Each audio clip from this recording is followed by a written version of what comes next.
If you look at old records, hawak ng Pulag ang second highest for many, many years.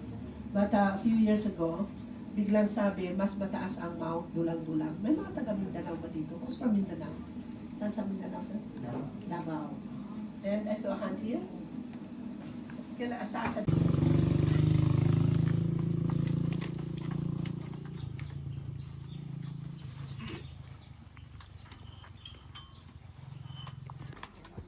Water source doon sa Edith River na yon.